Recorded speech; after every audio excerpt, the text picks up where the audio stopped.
You're listening to Scribble Talk, a podcast for bid and proposal professionals. My name is Bhaskar Sundaram, and with my co-host, Ashley Case, we will be sitting down with our industry veterans to share their stories, discuss their career, and learn how to make an impact in the industry. Today's guest is Jamie Ninneman. Jamie is an industry expert with more than 21 years working in customer-facing roles across the information technology spectrum, focusing on enterprise software and related services.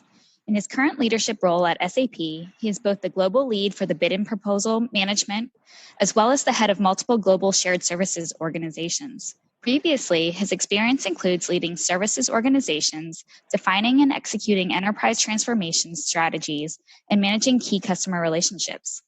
Jamie is a past chair of APMP International's Board of Directors, as well as member of APMP's Business Sector Committee.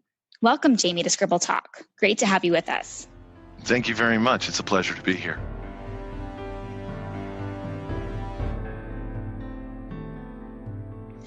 So Jamie, we like to start in the beginning. So we're curious, where were you born? Where did you grow up and where did you go to school?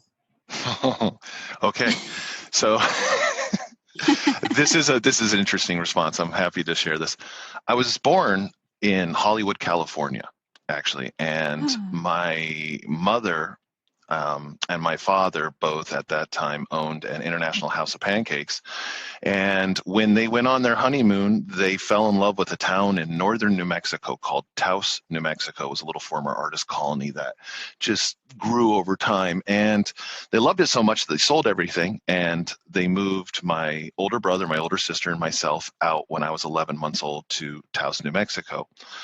I spent about 6 to 7 more years in Taos, New Mexico. My parents split up. My mom moved East Coast to Massachusetts. My dad stayed there. And then I started to do all my schooling with my mom on my East Coast. And then I stayed with my father for all of my vacations. And so I spent most of my adult life between those two states kind of growing up. And so going to school mostly on the East Coast. And then eventually I went to university or college at Rutgers University in New Jersey. Oh, that's fascinating. And so you got your bachelor's degree in Spanish? Yes, a Spanish literature and language major. So, oh, interesting. I think it was always a passion of mine. It was either going to be that or graphic design, to be quite honest with you. And so I pursued the Spanish, and honestly, I really didn't have a very significant career plan with it other than when I was going to college, it was what really kind of spoke to me the most. And then before I actually finished college, I was offered an opportunity at a software company to join and be a trainer and make some money. And so I decided to take that opportunity because I needed a job. And that kind of blossomed into the career that I have now. So I just kind of fell into it. Oh, wow. So your first job was more in training in the software spectrum. What got you eventually into kind of the proposal side of it? So I spent about 8 to 9 years at a mid-market ERP or enterprise software organization. And when I first started, I was just a trainer. My job was to learn the system and then go out and help people through services to train them on how to use applications and not. That grew over time into being a project manager and leading enterprise implementations and eventually taking over enterprise support and maintenance for the company. And then my wife and I were expecting and our first child, and I was really tired of being on the road extensive amount. I mean, I remember one year I was in the office 15 days the entire year. So I didn't want to be in that sort of a situation and be raising a kid. And so I decided to put it out there, and there was a knock on the door from SAP to come and help a organization that was only a couple of years old when I was in North America, at least it was. And so I joined the bid and proposal management team with the idea was to bring my customer facing knowledge and experience in the IT industry into that role as an individual contributor in the North America bid and proposal team for SAP. Oh, wow. That's an amazing opportunity. And so how has that role kind of evolved and changed since you started? It's been a really good ride. So far, I started off in 2005 at SAP, and I was an individual contributor. I was working in North America. I was supporting the retail industry vertical. I was also supporting the Midwest. And then with the way that SAP kind of organized their internal market segments, they created a very specific focus on the mid-market. I ended up leading a team of bid and proposal managers in North America for the mid-market. And then eventually, as our company continued to evolve its board alignment and do other things, it decided to start to take certain functions to a global level. We were part of business operations at that time, and so they brought some best practices from the different regions into a global business operations setting. And one of those was bid and proposal management. And I was asked to step into the role as acting as the global lead for the bid and proposal management center of excellence. And so the responsibility was, how can we work with the different regions to either try to drive standardization or to take certain best practices that are born in the region and help to scale those out? How do we drive common infrastructure, content management, things along those lines on a global level across what was at that time over a dozen independently operating teams? That, so there, SAP, like many companies, had a lot of different bid and proposal management organizations across the globe that had kind of independently and organically grown on their own, right? Like a lot of companies, there's a lot of different operating entities, acquisitions, things like that.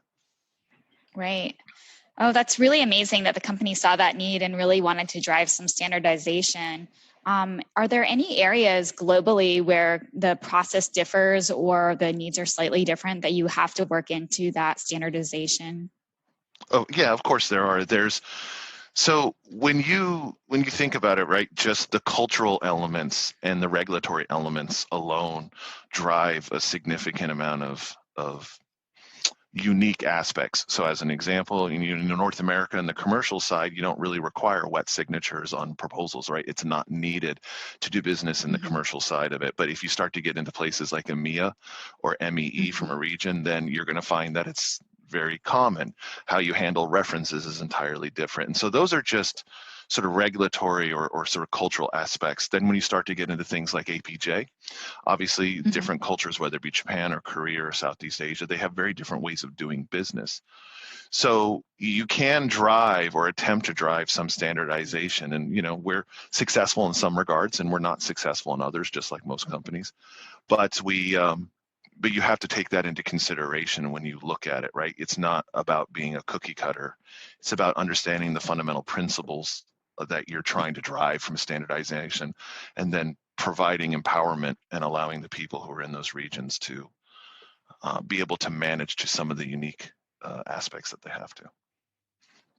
Oh, yeah, absolutely. It sounds like a very, practical viewpoint and, driving those efficiencies where you can and those standardizations where you can, but understanding you have to address those cultural differences or things are just not going to work correctly. Exactly.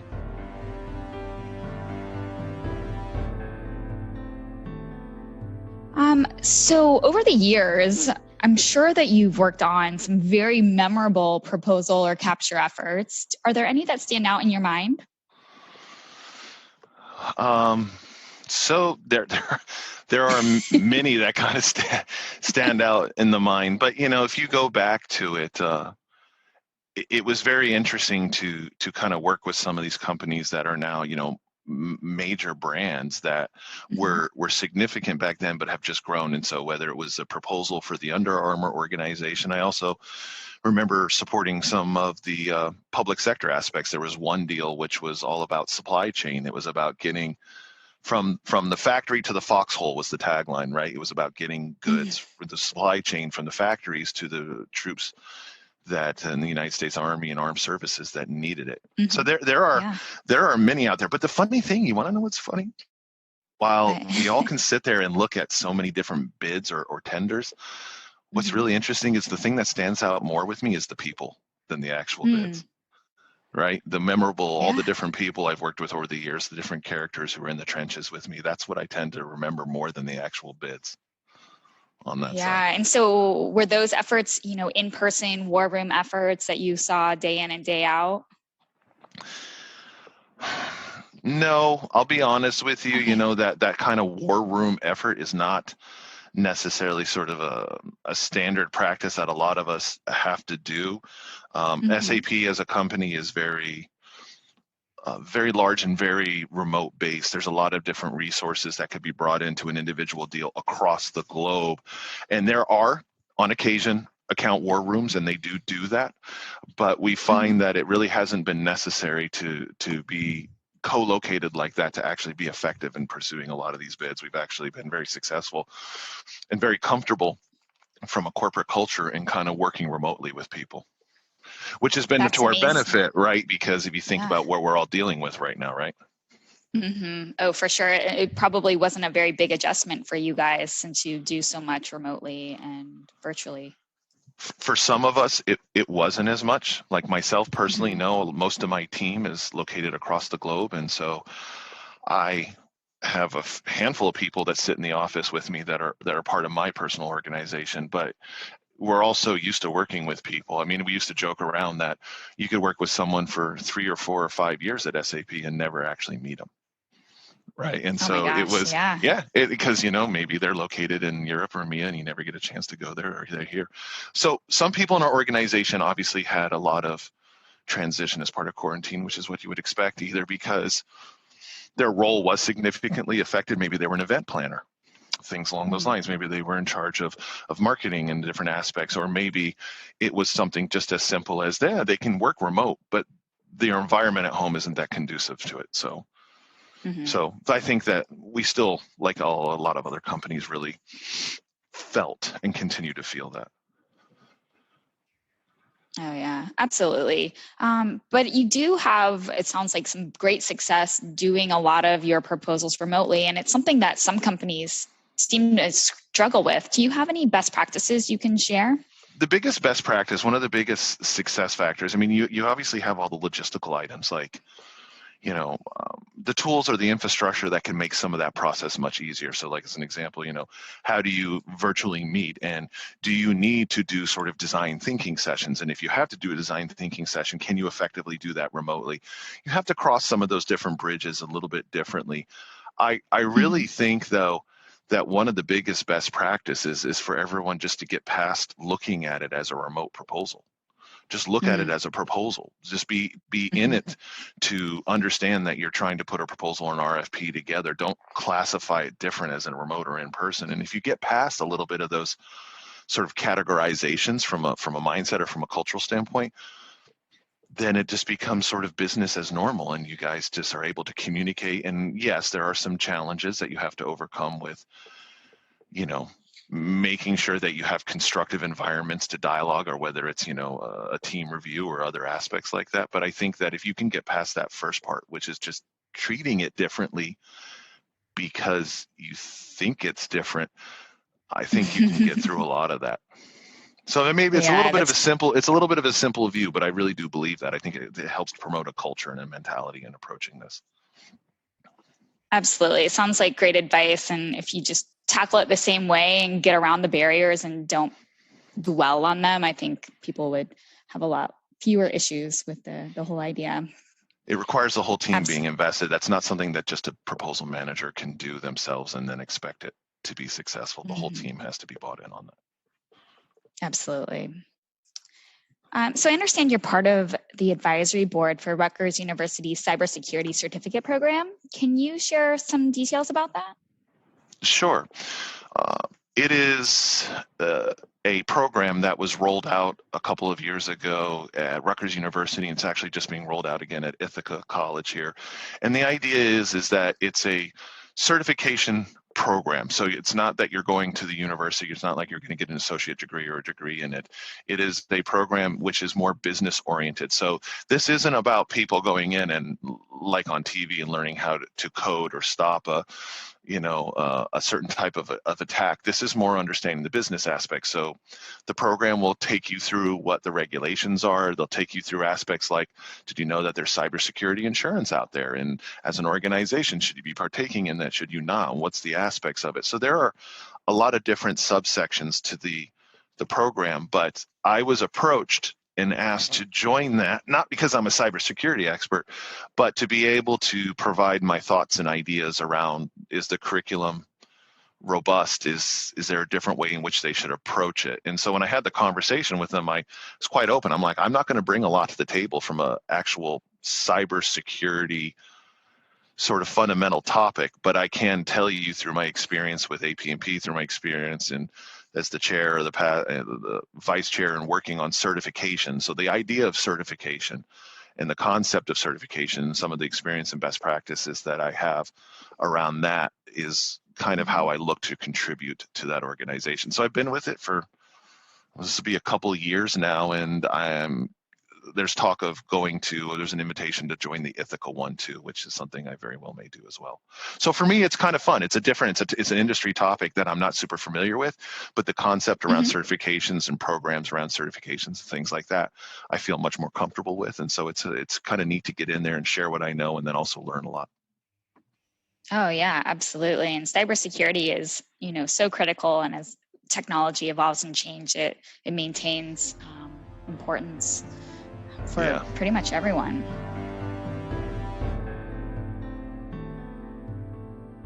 So before we dig more into kind of your career and some APMP stuff, can you tell us 3 things that not many people know about you? Sure.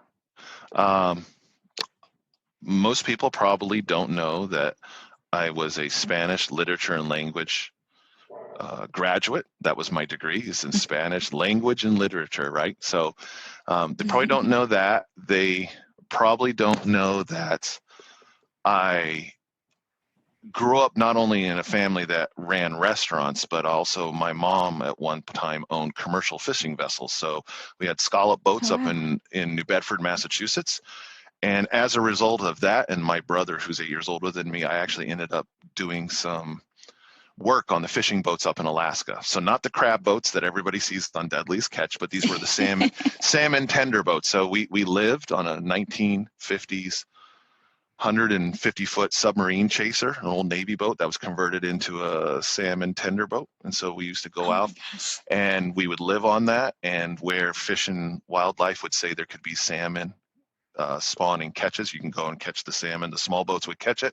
They come to us. We'd buy it on behalf of a processing plant, transfer it to our boat, and then get on our way. And what people don't realize also is I not only worked on that, but we were actually involved in a very serious boat-to-boat collision in the middle of the night, and our boat started to sink. And we were lucky enough to get it up onto dry ground before it sank, but we had the survival suits on the deck, the whole deal. It was a rather memorable ordeal. And so you said 3, right? So the boats that, and I actually spent a significant portion of my adult life, I since stopped, but I actually was heavily involved in martial arts. When I was 26, I got heavily involved in it, and I loved it. And I used to do a lot of competing in martial arts before I took a break from that. Any particular specialties within the martial arts? No, there was the discipline that I did a majority of my studying under was called Tang Soo Do. So it's a Korean martial art. It's a sort of a form of Taekwondo. It also included some aspects of Hapkido, but I used to do some competing in forms, but most of my competing that I really enjoyed was in the sparring. So that to me was the fun and the challenge on that. Very cool.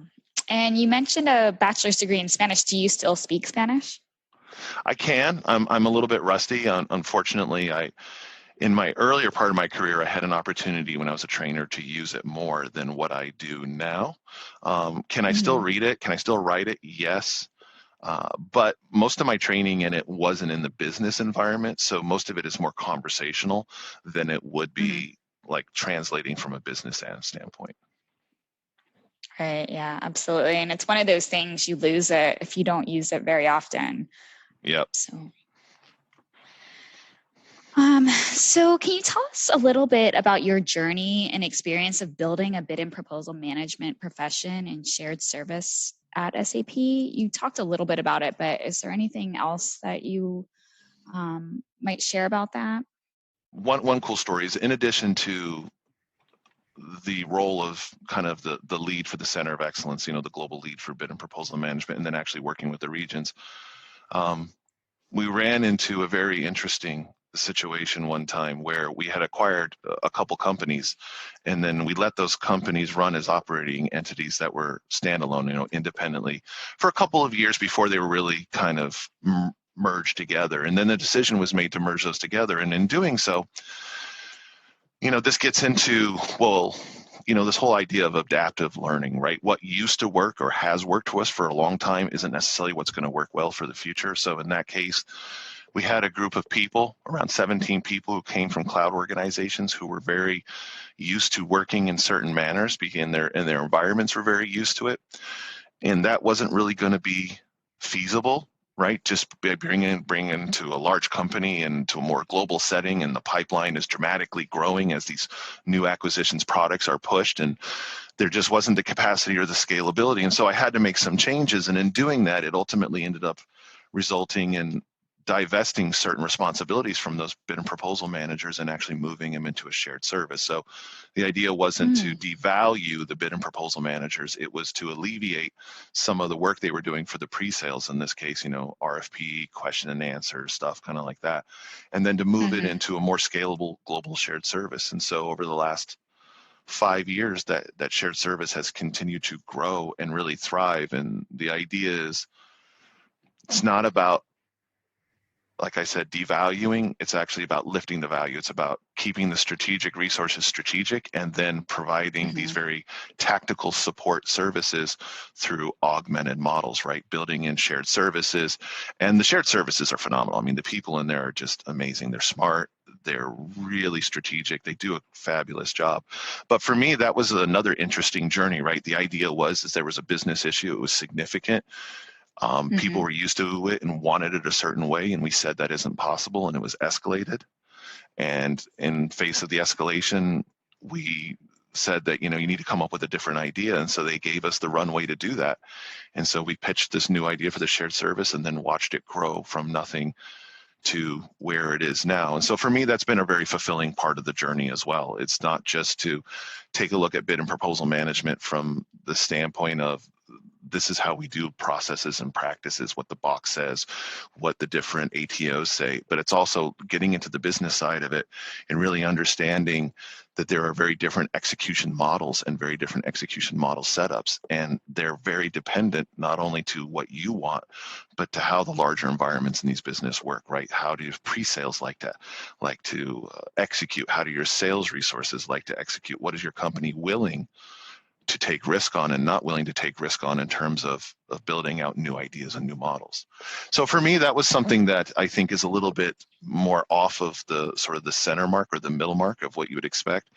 And it was something that was really enjoyable. It's been a lot of learning on everybody's part. But I think in the end, it's really proven to be a very, very successful model. Oh, it definitely sounds like it, and it really sounds like it's alleviated some of those, tasks from proposal managers, so they really can focus on being strategic rather than some of those more tactical tasks. Yeah, and it was good because the people who were in that situation were operating in a very different model than, let's say, like what SAP had. And so when the merger came, we were able to move them into the more consistent model of what SAP was doing. And still provide some of the services and activities that let's say, like in this case, pre-sales, we're looking for. We just did it through a different group of people in a different process, right? So it was a good win-win.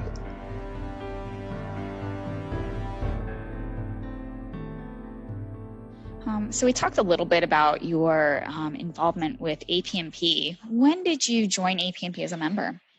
2010, I believe. Okay.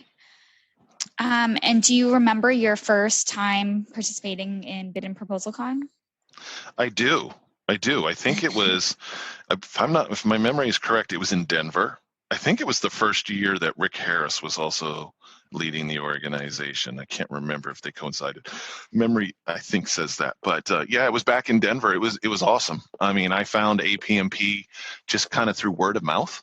And, as I became more knowledgeable in the profession, and then I took more of a global approach, I had the opportunity to meet with some people who had been involved personally, and they shared with me, and I wanted to get involved and really just learn more. I wanted to see what it was about. I wanted to see what it could offer. I wanted to build out my network. So 2010 started that journey for me. Oh, wow.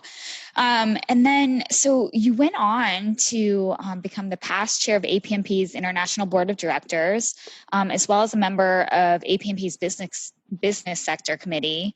Can you share any memories from those roles?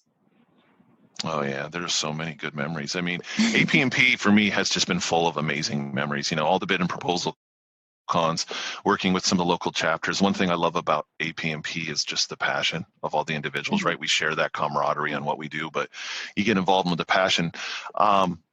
So some of the memories around that, I mean, I can remember that I was on the International Board of Directors for 2 years, and it was coming up to my end of my tenure, and I had to make a decision if I wanted to pursue the vice chair and chair position. And I remember I ended up thinking, I really wanted to. I felt like I really enjoyed being a part of the association in a way where I could really give back and kind of help. And so that was a very memorable moment, because it's a kind of defining moment for me in some regards, because I finished the 2 years and I needed to make a decision if I wanted to pursue, and if I was lucky enough to get that honor, then I could spend another 3 years really helping to drive the association. And for me, I think that was a memorable moment. I think that Bid and Proposal Con, when I was chair, was a very memorable moment, because it was really, really fun just to be involved. When you're chair on the board, you're involved in quite a bit of the elements of the association. So above and beyond just being the chair of the board, you also, will work extensively with the CEO, Rick Harris, on matters that are important either for the future direction of the association, or if you have to deal with something at that hand. And a lot of very memorable memories, being fortunate enough to be able to go to, let's say, like to the UK, and I was able to go to the conference in the UK and meet all those wonderful people, and then having the opportunity to go to Amsterdam just this year, right, to the Bid and Proposal Con in Amsterdam, and as one of the people who's still working with APMP around their international expansion. And it's hard to kind of pick just a couple.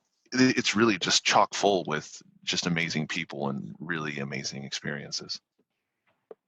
Absolutely. And over the years, you've also contributed to presentations and talks at the conferences. Do you have any presentations that stand out to you?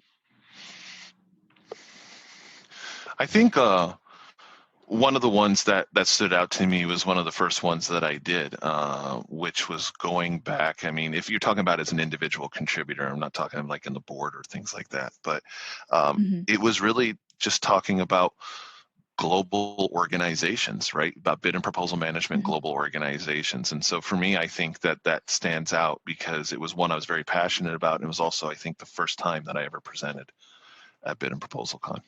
Oh, wow. Yeah, that one will definitely stand out, right? Yep. So can you tell us a little bit about your certification journey through APMP? Yes, I can. I was given a lot of grief over this, and I'll explain why. So in my global role, I decided to champion certification at our company.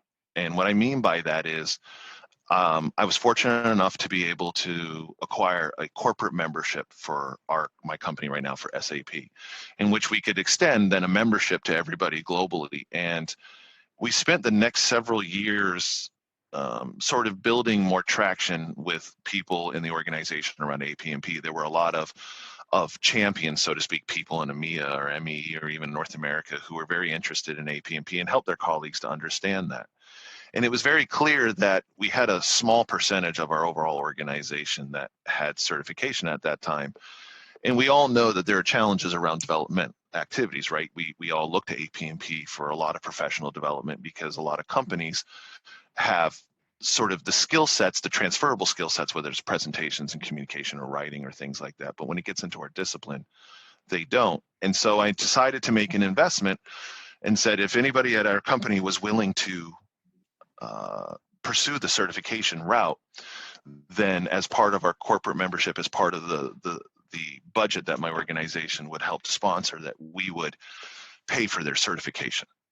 And so over the next several years, we've been very fortunate that quite an extensive amount. I think that we went from somewhere around 5 to 10% certified to around 85% of our people are now certified, or certified even at higher. Some of them are professionals, some are practitioners at foundation. Wow. So why do I bring this up? Because the question was, I'm like, nope. I said, nope, I didn't, because I was so busy with all of that I just didn't pursue it. And so then I got my foundation, and then I joined the international board, and I really want to dedicate all my time to that. And so then last year, as I was rolling off the board, I decided to pursue my practitioner. I got my practitioner, and then I immediately turned around and I decided to pursue my professional. And then this February, I received my professional certification through APMP. Oh, wow. Well, congratulations. And I know all of your employees are now, cheering for you after giving you a hard time. I deserved it. It's kind of hard to champion it when you're not certified yourself. Yeah, absolutely.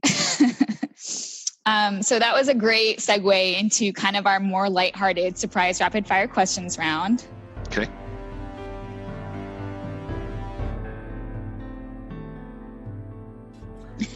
Hi, Jeremy. ¿Cómo estás? Me llamo Bhaskar. Ah, muy bien, Bhaskar. Look at you. I like it. Me gusta mucho. I did study Spanish for like 3 months in Spain when I was traveling there, Jeremy. So That's awesome. It just brought back memories there. Jeremy, I think let's start from there, Jeremy, because at the very early on, you mentioned that your family owns restaurants, Jeremy. Do they still own restaurants, or? No, they're mostly retired out of that. So my mom retired out of the restaurant business many years ago, and my father has retired out of it and handed it down to my stepsister and my stepbrother. So there's still restaurants in the family, but my parents are no longer involved in those. Got you. So Ashley and I will definitely visit you, and we'll also share the links in the podcast episode. People can visit. Thank you. With the discount code Jamie001. Yeah. That's it. So how was it living in fishing boats in Alaska? I'm sure with this isolation, you're already well prepared from the experience. It was really interesting. It's a fun overall experience when you look back, but when you're going through it, it's a grind. I'll be honest with you. I was fortunate enough to be on a boat with my brother, the captain, and a gentleman named Bobby. And so the four of us managed the vessel. And so living on it, you're usually so busy. If it works out well, you're usually so busy that you're literally just working and sleeping. That's all that you do. You work, you grab something to eat when you can, and you sleep, and you just drive around and go to where all the fish openings are, and you have to work around schedules that are not your own. Like your time is not your own. You have to just work around whatever the work is. So yeah, you get used to the isolation, but I was very grateful to be able to get a break from that. It's a tough occupation. I have a lot of respect for the people who do that all the time, because you have to be very comfortable with yourself, right? You have to be very comfortable sort of being with yourself and alone in certain regards, and be able to mentally be comfortable with that for a long period of time. Yes, Jeremy, I can imagine. So how do you build up the routine there? I mean, like, is it 24 hours nonstop anytime, or do you know what you need to do every now and then? Or because I'm just trying to... You know what you need to do, because there are only certain times that, in the case of the salmon fishing, there's only certain times back then where the Fish and Wildlife would say you can go to this location and you can fish for 12 hours, right? They try to control the amount of fishing, obviously manage populations of fish and do things along those lines.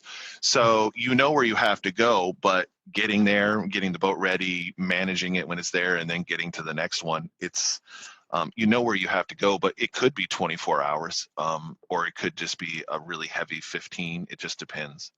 Depends when the next opening is, how far away you are, whether you're going to go support that or go support something else.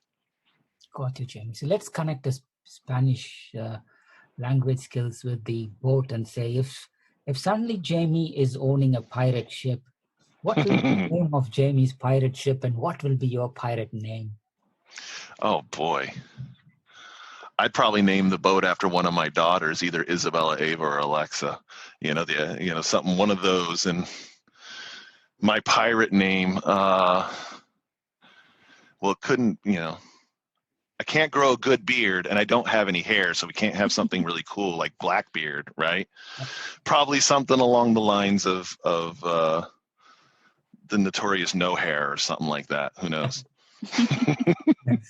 Shaved head, something like that. Yes, Yeah. that's it. Yeah, that's great. That's great. So you also did the martial arts, Jamie. So before you go for a fight, is there any music that you listen to? No, actually, I wasn't one of those people who did the music to get me hyped up. I generally didn't need a lot of help getting hyped up on that. More than anything, I'd actually just try to calm myself, try to get clear. So for me, the energy was never an issue. If you ask my mom that, she'd probably quote many times in my childhood where she's like, energy was never your problem. But for me, it was more around, again, just being calm and trying to go into the situation, not letting your emotions or your energy drive your actions, right? It was about either having a game plan or knowing how you were going to approach it. So for me, I didn't listen to the music, unfortunately. I actually would sit there and just be calm, try to. That's great, Jamie. I think from your solid like 15 plus years experience of doing martial arts when you were young, is there some of the principles that you were able to apply in your corporate life, Jamie? If so, what they were?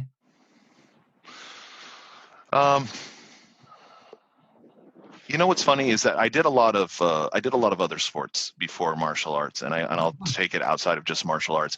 I did Division I rowing in college, and I did rowing in high school. I did wrestling in high school. I've always been active in a lot of the sports, and I think that some of the more cliche things that a lot of people would say are very true.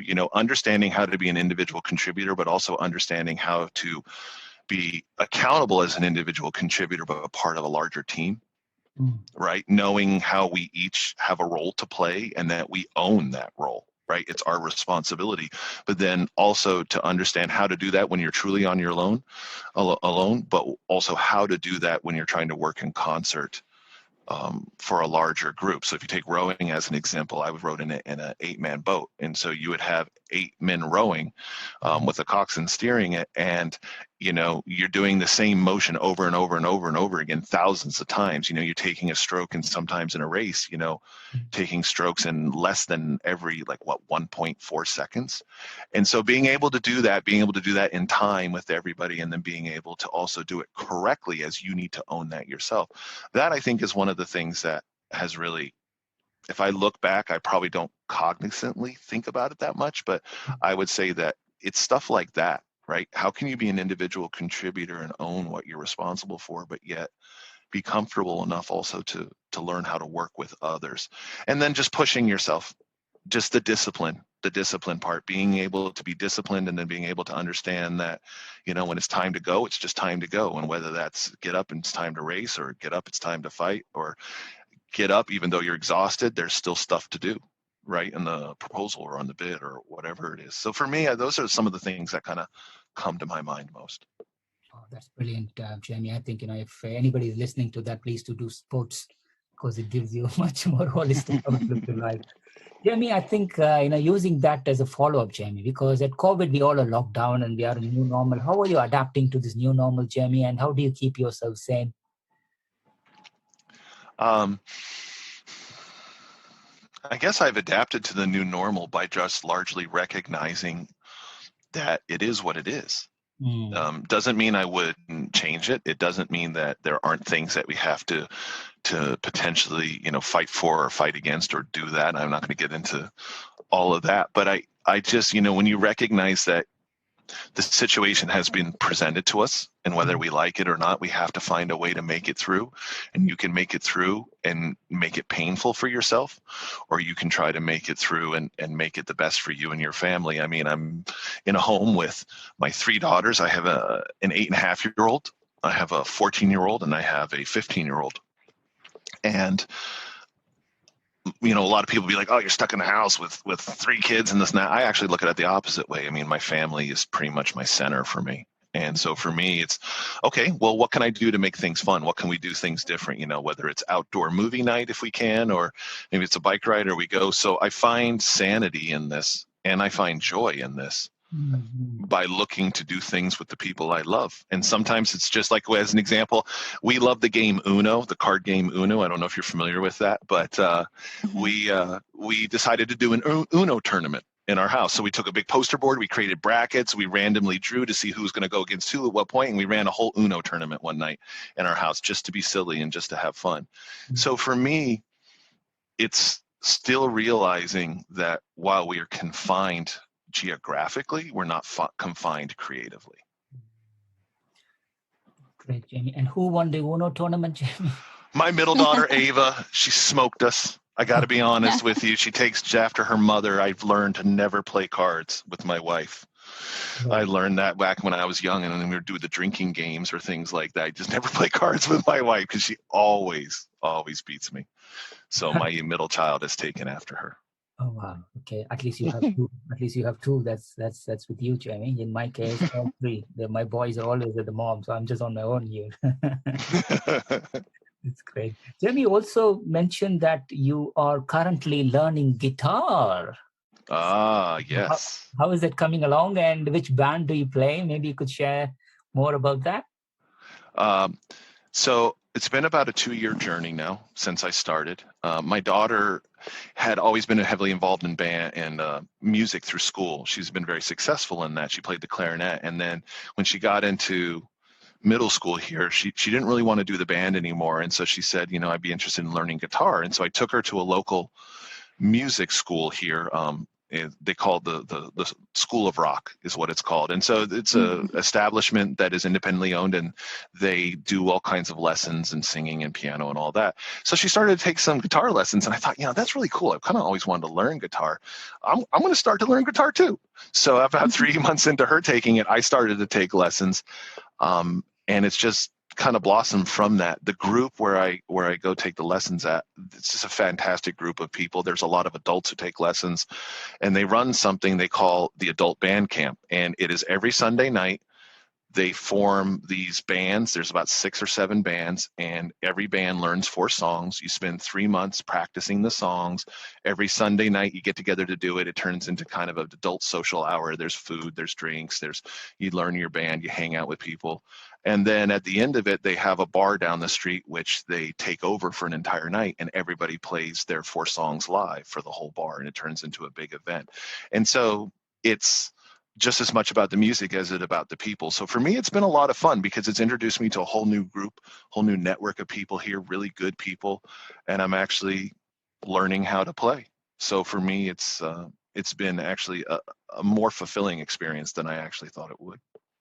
Wow, I think that's amazing, Jamie, because looks like actually we might need to do a music episode here, bring in Rocky, bring in Bruce,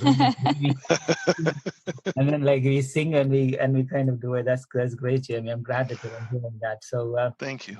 Let's before we get into the real random rapid fire, let's cover all your passions, Jamie. So the foster dogs, Jamie. So how many dogs do you have at home? We only have 1 dog now, which is a dog that we actually foster failed. It's the term where you have a foster dog and you keep it. And they call it failing because the idea is to not acquire the dogs yourself, but find homes so that you can keep taking more. But we fostered 6 dogs so far. And everything from 9-month-olds to down to 8-week-olds. And so a friend of ours was doing it, and my wife thought it would be kind of fun to try, and I've known people who did it, and so we got aligned with a local organization called Positive Vibes, PAW. Aww. Positive. And it's a small little nonprofit dog rescue, and they take dogs from the high kill shelters, and a lot of them come from the south or the southwest aspects of our country, and then they get them healthy, they ship them up here, and we take them in until we can find a permanent home for them. So it's been a lot of fun. It's been cool for the kids. The kids like it, and my wife and I fell in love with one of them so much that just over a year ago we adopted her. Her name is Raven, and now she's with our 2 cats and us. Oh, wow, okay, that's brilliant.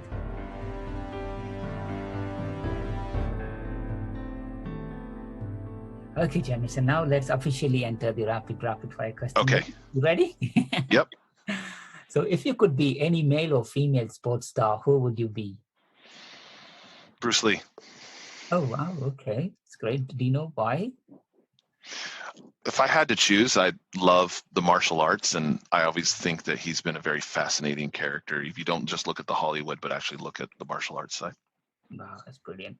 Name two things you consider yourself to be very good at, and name two things you consider yourself to be very bad at. I consider myself to be very good at cooking, Oh, and I consider myself very good at working with children. oh, I'm very, very, very bad at spelling. Very bad at spelling. If I could use that for both my bads, I would. And I'm bad at color coordinating. That's so bad, Jamie. Considering you are good is amazing. I think you could always come to our home, cook, and look after our children. And I'm sure many listeners are waiting in the line there. So I'll later. Now let's go on. So what's the favorite dish that you are very good at cooking, Jamie? I don't know if I had to choose one, but I like a lot of Southwestern or Mexican style cooking, going back to my roots. So if I just recently, as an example, made what they call homemade barbacoa beef. It's a shredded, slow cooked beef that you could put inside of tacos or burritos or other different things. And so I think I make a pretty decent dish of that. Wow, that's amazing. And did you had a kitchen fail recently, or do you remember any memorable kitchen fail? Sure. I remember one time I was actually making homemade strawberry jam, and I don't remember what I did, but I managed to shatter a jar of it when I was making it in a way that it literally, I had to start cleaning it off of the curtains. Oh, no. Yeah, it was one of those where, everything waist high up is peppered with strawberry jam. I don't even remember how exactly I did it. I don't know if it was because the jars weren't tempered right or something, but it just blew up. Wow. And how long did it take for you to clear that things up? I think I've selectively blocked that from my memory, but it took a while. And the best part is you think you've got it all, and then like 3 months later, you look behind something or crack, and you're like, there's some strawberry jam. That's great, Jamie. So have you ever jumped out of a plane? No, I've always wanted to, but I never have. Got you. So you did mention that you're bad in spelling, Jamie. I think you all are. But is there any punctuation mark that describes your personality, Jamie? If you would ask my wife or my family, they'd probably say exclamation point. Because I've just always got a lot of energy, and my middle child always says, you have more energy than I do. And I've just always been that way. So, not high intensity, just high energy. So I'd have to say that.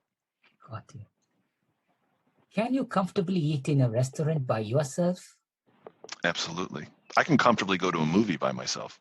Oh, wow. That's amazing. Because when I was working as a consultant and traveling, and everyone thinks it's all glory and it's awesome. You go to like Miami, or you go to the Dominican Republic, or you go all these different places, but you're in working, from before sun is up to after sun is down. And then you get tired. You just want to go back to your hotel room and get some food or whatever. But then doing that week in and week out at a location, sometimes you just want to take a break. And so I actually would every once in a while head out to like a late show at 9:00 in a movie theater, in let's say like Miami or whatever.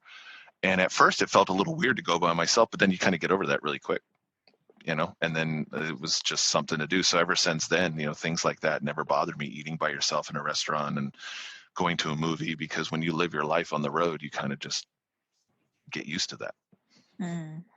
Great, Jamie. I struggle with that, but I've learned something from you today. Sometimes I even have my packed food, and if I can't eat with others, I would just keep my food. I won't even eat my food. It's so weird. Oh, well, you got to take care of yourself. I know. Do you have nicknames, Jamie? I did have a nickname. Most of my nicknames are derivatives of my name. So I find that a lot of people as an adult don't call me Jamie. They just call me Jame. I don't know. It's just something that they naturally progress to. It's like calling Bobby Bob. And so they say, hey, Jame, what's going on? I'll be like, oh, hey, what's up? So most of the time, they just shorten my name on that. I did have a nickname in high school. It was called Neens, almost like Nens. It was just because my crew coach was an avid World War history buff, and he used to jokingly call my name Ninneman, like a very German way of pronouncing it, or then he shorted it to Nines, and he used to say Nine, and so then the other people just changed it. So most of the time it's just Jame. High school it was Neens. That was it. Oh, wow, that's great. So if you could eat only 3 foods for your rest of the life, what would they be? Okay, so we're not going to go on the healthy kick, right? Because this is just, we're ignoring all nutritional value, right? So I would choose Spanish or Mexican food. I would choose, if I have to choose 3, right? Mm-hmm. So Spanish or Mexican, definitely got to throw pizza in there. I got to be honest. I love a good pizza. And then I would say barbecue. That's amazing. Perfect. So see why I said let's not count the nutritional? You're talking to the right people here, Jamie. Why? I know I'm dreaming already. So that's great, Jamie. So, okay. So after you survive an apocalypse, so let me get the word myself right. After you survive the apocalypse, what will your job be? Oh, if I have to survive an apocalypse,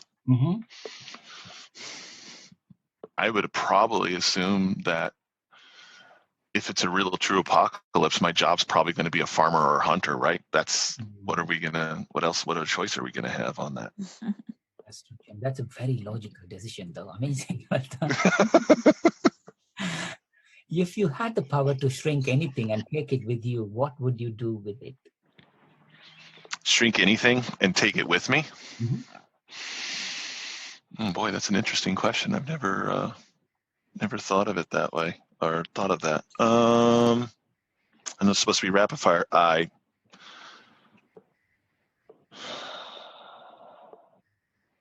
don't really know. Shrink anything and take it with me. Maybe my house. Okay. House with the family, I assume. Yeah, they might not like being shrunk, but definitely take the house.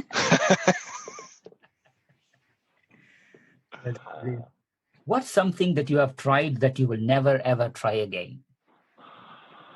Tripe. I did not like that, especially because of the way it was cooked. It was boiled, so it's like eating rubber. So it wasn't my favorite.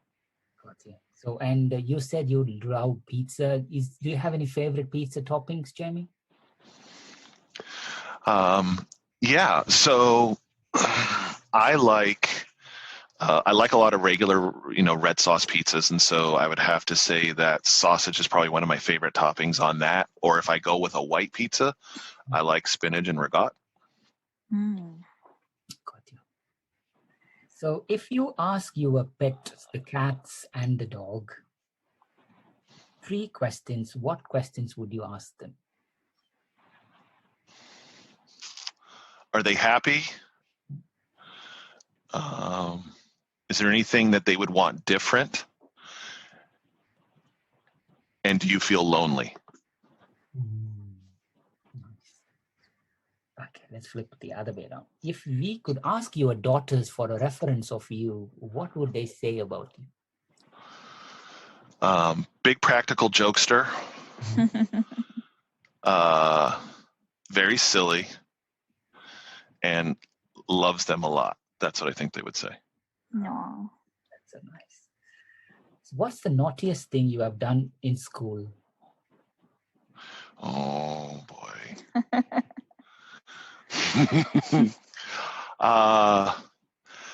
The honest things I've done in school were some pretty significant practical jokes on my teachers. Okay.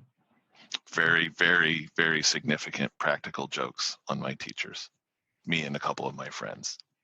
Got it. So We, that's what I would have to say. we will stop the recording and we'll ask that. It's not for everybody. I'm sorry. So I appreciate that. Thank you. So what song do you sing only when you're alone, and what memory does it bring back? Oh boy. I love music, and so I generally don't just sing one song.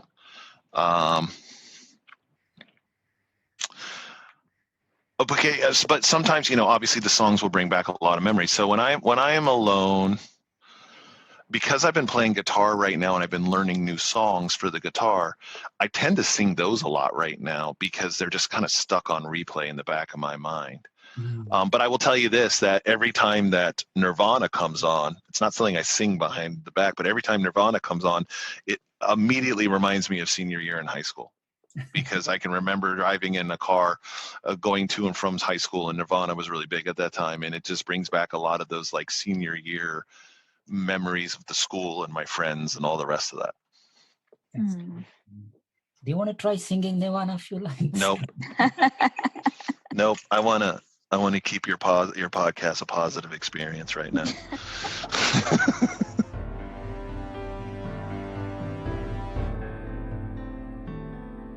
If you got to choose between 50 years of being incredibly happy or to live forever, but with a normal life, what would you choose?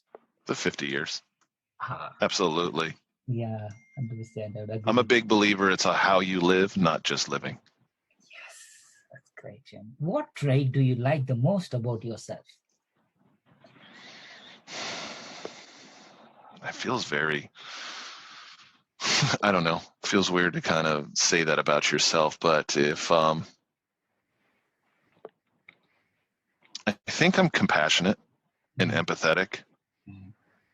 I try to be. Nice. I try to lead in my professional life and in my personal life in that capacity. Nice, Jim. I think you are actually. Who is the kindest person you know? The kindest person I know. That's a hard one. I've met some pretty amazing people in my life who have demonstrated kindness in different ways. I'd have to say that some of the kindest people I've ever met were some of my children when they were very young.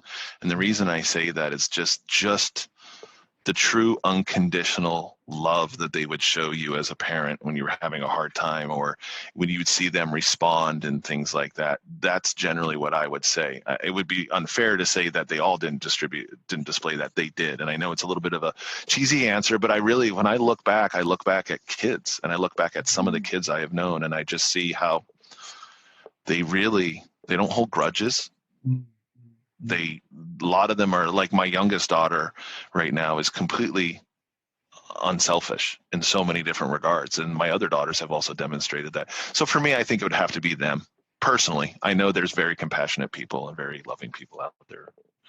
Yes, you are so blessed, Jamie. Definitely, it comes from the parents. So you should be. I don't know. I think a lot of it comes from my kids. They're just good kids. That's great. So what's one kind or thoughtful thing someone did to you recently? My dad sent me a text, which was really nice. He sent me a nice message just recently in which he expressed he was being a little bit introspective and thinking back, in which he kind of just expressed how grateful he was for the life that I've made for myself and how proud of me he was. And I think that, my mom has done many, many kind things for me. My family has. That's just a very recent one. So that was what comes first to mind. Oh, that's beautiful. So we are in COVID crisis, Jamie, and as you know, you see so many things happening around you. What have you observed lately that reminded you that people are good? Well, I think you see quite a bit of it. There are multiple examples of selflessness by people selflessness with no intention for fame or recognition. And I think that I've seen many examples of that in the community where people will ensure that people are fed. They'll work to provide things that are needed for people, and they don't look for recognition from it.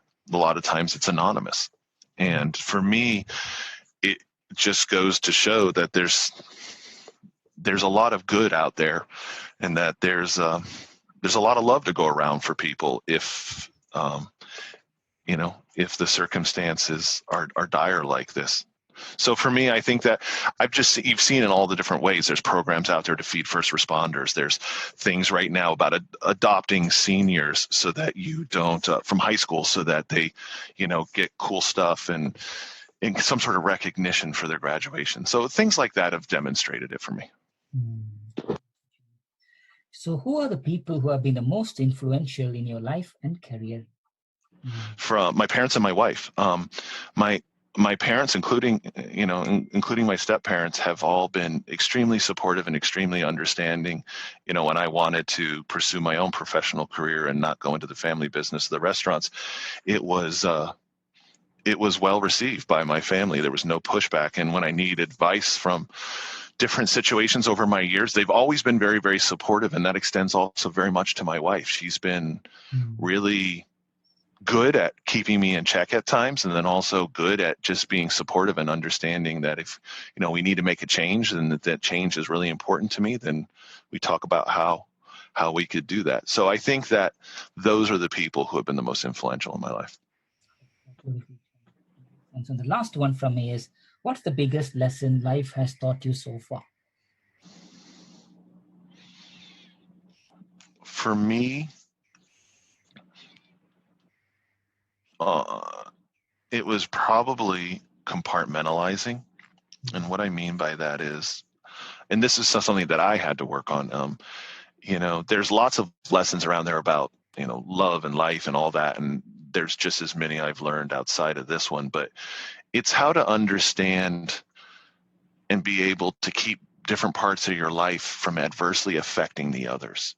So as an example, you have a lot of stress at work, but being able to leave work, being able to leave that stress behind, being able to turn around and then spend time with your family and not be preoccupied in your own thought, how to effectively compartmentalize these different aspects of your life. Because some things you can't fix.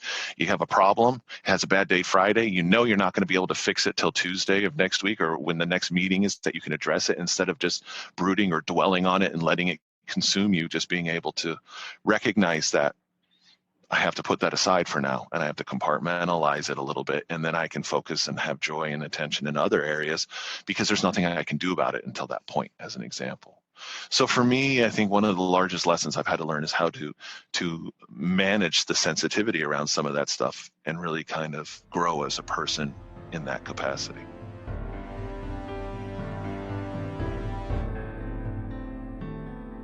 So Jamie, I think we're down to our final questions for you. Okay. It's been amazing hearing about your career and all of the amazing things that you've done over the years. Looking back, is there one thing that you wish you had known when you began your career? If I had to choose one, it would probably be, I wish I would have known the communication skills that I have now. Because I think that growing up through those years, I developed the communication skills I have now, but I've just grown over the years to truly understand the power and the importance of communication, whether it's written, whether it's verbal, whether it's body language, or the rest of it. And I think that having those type of life lessons at a younger age could dramatically have changed some other situations. Absolutely. Communication skills are so critical. On a similar vein, I'm sure over the years, you yourself have received some great advice. What's the best piece of advice that you've received, and who gave it to you?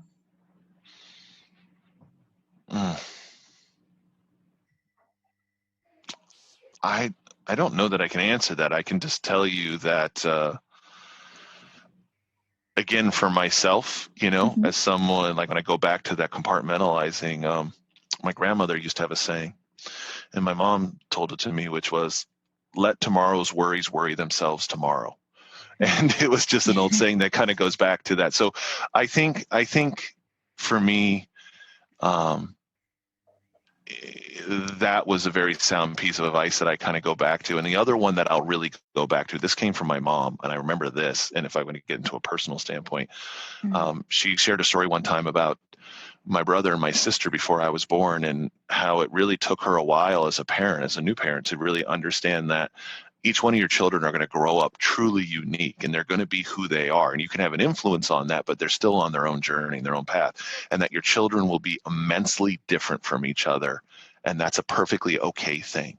Their likes will be different, their desires will be different, and it doesn't matter necessarily what you do. You can help shape them, but they're on their own journey. And I think that was always something that resonated well with me, because as a parent and growing into that, you see a lot of differences across the kids, whether they be good or bad. One may be good in this, one may be bad in that, one may have temper issues with this, and the other one doesn't. And then just recognizing that, knowing that ahead of time, I think actually really helped me. It kind of made me not worry as much, or just be like, well, what's going wrong? What's so different? Why is that? So for me, that was just another piece of advice that's stuck in my head. Absolutely. That sounds like amazing advice. And it sounds like it really has shaped how you parent your kids, and sounds like they're doing amazing. What advice would you give to someone wanting to pursue a successful career in proposals, maybe one similar to yours? I would say, I would say that get outside of just the processes and the best practices of bids and proposals, and become a student of the business as well.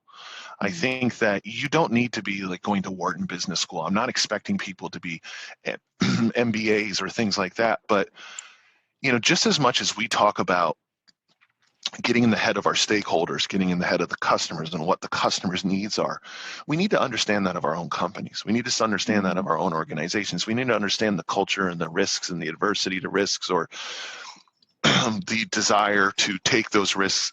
Become a student of the business, so that you can not only do your job really well, but you can continue to evolve and be relevant. Because as the business evolves, as the needs of the business change, the fundamentals of what we do will probably stay the same, but the ways in which we have to apply that, the methods or the business models in which we need to then set up, they're going to change. And if we want to be strategic and we want to be relevant to our organizations, as all of us do, we need to be adaptable ourselves. So in order to do that, you have to have an eye on what's going on in the business. That's amazing advice. So we talked about so many of your accomplishments and all that you've done so far. What's next for you? What are you looking forward to in the future? I look forward to more transformative projects. So, for me personally, I love bid and proposal management. I love working in bid and proposal management, but I also very much enjoy what I do, let's say, with the graphic design shared services or the RFP shared services. So for me, what I love to do is to find ways to take some of these inherent lessons that I've learned or skill sets, and then continue to drive either innovation or transformation. I love taking something and either building it up or transforming it from one thing to another. So for me, I look forward to, in the future, being able to sort of sink my teeth into more projects like that. Yeah, sounds very exciting, Jamie. Thank you.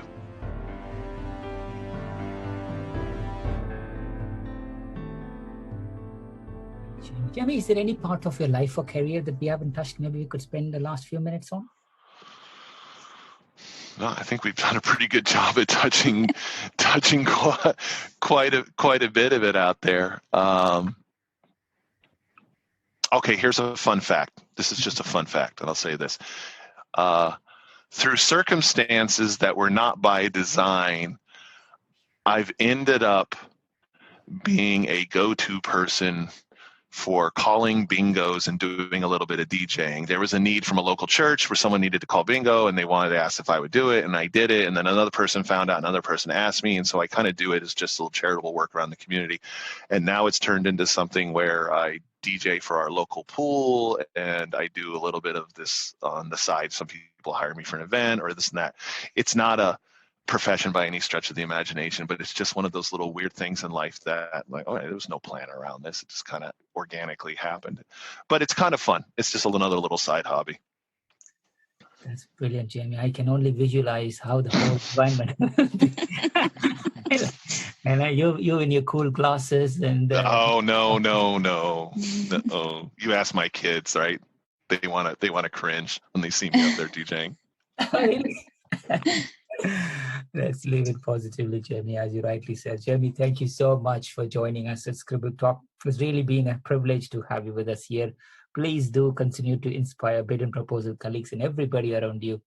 Wish you all the good health and happiness, and the same wishes goes to your family, your colleagues, your friends, and everybody at SAP as well. Stay safe, stay healthy, stay happy, stay kind. Thank you, Jamie. Thank you very much. It's been a real privilege and an honor. And thank you both very much for the opportunity. To our listeners, thank you so much for tuning in. Please visit batchyscribble.com/podcast to listen to this episode and check out any of our other previously recorded episodes. If you've enjoyed today's interview, don't forget to subscribe, review, and share the Scribble Talk podcast. We hope you'll check out our next episode where we interview another industry expert and special guest. Until then, it's Ashley Kays, Bhaskar Sundram, signing off.